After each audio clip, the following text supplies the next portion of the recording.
And the Lord appeared to him by the oaks of Mamre, and he sat at the door of his tent in the heat of the day. He lifted up his eyes and looked, and behold, 3 men were standing in front of him.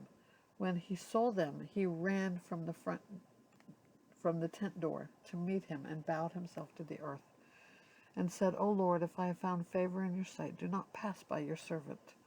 Let a little water be brought and wash your feet, and rest yourselves under the tree, while I bring a morsel of bread, that you may refresh yourselves, and after that you may pass on, since you have come to your servant. They said, Do as you have said. And Abraham went quickly to the tent of Sarah and said, Quick, 3 seahs of fine flour, knead it and make cakes. And Abram ran to the herd and took a calf, tender and good, and gave it to a young man who prepared it quickly. Then he took curds of milk and the calf that he had prepared and set it before them, and he stood by them under a tree while they ate. They said to him, Where is Sarah your wife? And he said, She is in the tent. And the Lord said, I will surely return to you about this time next year, and Sarah your wife will have a son. And Sarah was listening at the tent door behind him. Now Abraham and Sarah were old, advanced in years. The way of women had ceased to be with Sarah. So Sarah laughed to herself, saying, After I am worn out and my Lord is old, shall I have pleasure? The Lord said to Abraham, Why did Sarah laugh and say, Shall I indeed bear a child now that I am old? Is anything too hard for the Lord? At the appointed time I will return to you, about this time next year, and Sarah shall have a son. But Sarah denied it, saying, I did not laugh, for she was afraid. He said, No, but you did laugh. Then the men set out from there, and they looked down toward Sodom, and Abraham went with them to set them on their way. The Lord said, Shall I hide from Abraham what I am about to do? Seeing that Abraham shall surely become a great and mighty nation, and all the nations of the earth shall be blessed in him.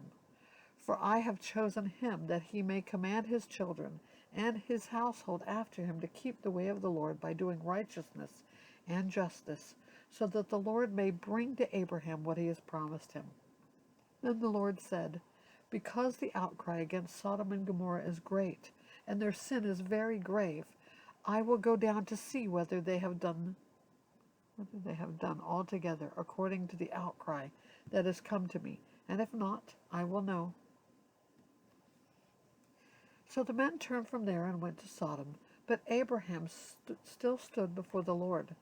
Then Abraham drew near and said, Will you indeed sweep away the righteous with the wicked? Suppose there are 50 righteous within the city. Will you then sweep away the place and not spare it for the 50 righteous who are in it? Far be it from you to do such a thing, to put the righteous to death with the wicked, so that the righteous fare as the wicked? Far be it from you. Shall not the judge of all the earth do what is right?